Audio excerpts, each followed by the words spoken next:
নমস্কার বন্ধুরা, আমি বন্দনা। আমার চ্যানেলে আপনাদের সবাইকে স্বাগত জানাই। আমার আজকের রেসিপি হচ্ছে মাছের ডিমে চচ্চড়ি।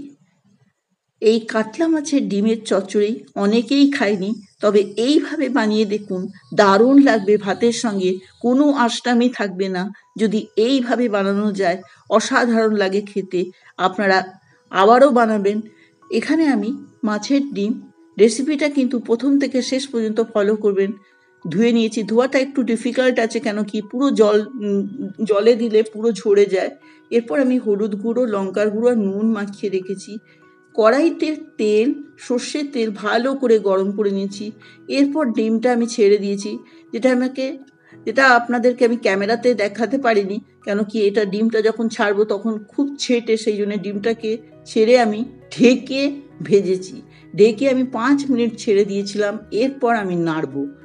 ঢেকে 5 মিনিট আমি ছেড়ে দিয়েছিলাম, আবারও আমি আপনাদেরকে বলছি, সেই জন্যে আবার তারপর আমি নাড়বো, কেন কি এর মধ্যে তেল থাকে, এটা আর পটকা থাকে, এটা সেটার খুব ভয় থাকে, একটু সাবধানে ভাজতে হয়।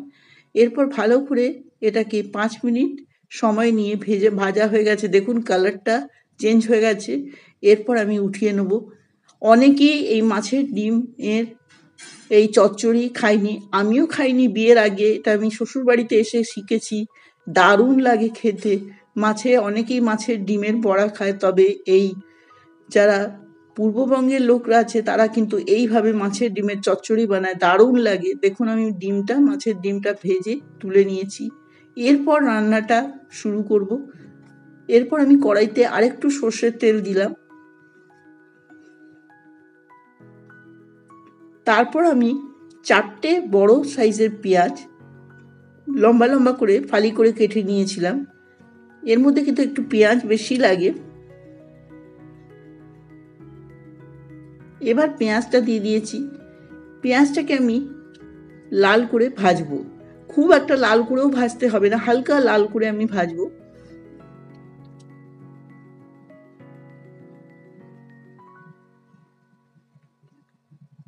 তারপরেই দিয়ে দেবো এর মধ্যে, দেখুন হালকা লাল হয়েছে,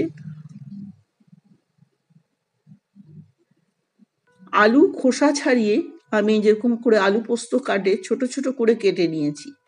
একটু ছোট করে কাটতে হবে, তাহলে কিন্তু এর স্বাদ আসবে বেশি। আমি আপনাদেরকে বলে দিচ্ছি, আপনারা বড়ও কাটতে পারেন, তবে ছোট ছোট ডুমো ডুমো করে কাটতে হবে। এরপর দিয়ে দিলাম ভরে 1 চামচ রসুন বাটা। এর মধ্যে কোনো আদা বাটা পড়ে না, খালি রসুন বাটা দিয়ে দিলাম। এর মধ্যে লঙ্কার গুঁড়ো দিয়ে দিলাম, হলুদ গুঁড়ো আর লঙ্কার গুঁড়োটা একটু বেশি পরিমাণে দিতে হবে। এরপর দিয়ে দিলাম স্বাদ মতো লবণ। মাছের ডিমেতেও আমার লবণ আছে, সেই আন্দাজ ভেবেই আমাকে দিতে হবে।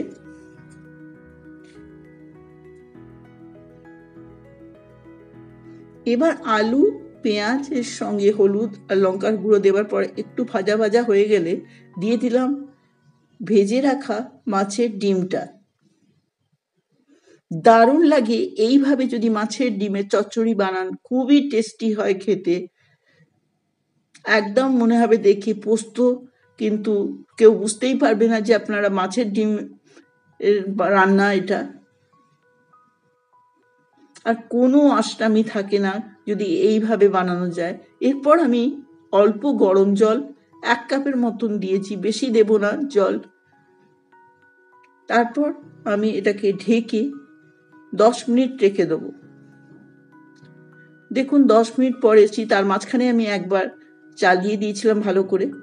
দেখুন এটা খুন্তির সাহায্যে কিন্তু ডিমটাকে ভাঙতে থাকতে হবে। যখন নরম হয়ে গেছে, এবার খুন্তির সাহায্যে এটাকে ভালো করে ভেঙে নিতে হবে। এরপর দিয়ে দিলাম কয়েকটা কাঁচা লঙ্কা। আপনারা দেখতে পাচ্ছেন এটা পোস্তর টেক্সচার এসে গেছে। দিয়ে দিলাম একটা কাটা টমেটো। এটা আপনারা স্কিপ করতেও পারেন, তবে টমেটোটা দিলে একটু স্বাদ আসে, তো আমি সব রান্নাতেই দিয়ে থাকি, সেই জন্য আমি এটাতেও দিয়েছি একটা টমেটো। এরপর আমি ভালো করে নেড়ে নেবো। এরপর দিয়ে দিলাম এর মধ্যে গরম মশলা গুঁড়ো, যার মধ্যে আছে ছোট এলাচ, লবঙ্গ, দারচিনি, আর কিছু দিইনি আমি। আর এর মধ্যে কোনো জিরে গুঁড়ো, ধনে গুঁড়ো কিচ্ছু পড়ে না, আপনাদেরকে বলছি। এরপরও আবারও ঢেকে আমি 5 মিনিটের জন্য ছেড়ে দেবো। দেখুন কিন্তু মাছের ডিমের চচ্চড়ি আমার পুরোপুরি রান্না হয়ে গেছে। সবশেষে দিয়ে দিলাম ধনেপাতা। আপনারা যদি আমার চ্যানেল থেকে দেখেন তো আপনাদের অবশ্যই লাইক কমেন্ট করে আমাকে জানাবেন আপনারা এই রকম ভাবে খেয়েছেন কিনা, আপনারা কিভাবে বানান, তাহলে খুশি হবে। যারা আমার চ্যানেলে এখনো সাবস্ক্রাইব করেনি তাদেরকে বলবো প্লিজ সাবস্ক্রাইব করে পাশে থাকুন। ভালো থাকবেন। নমস্কার।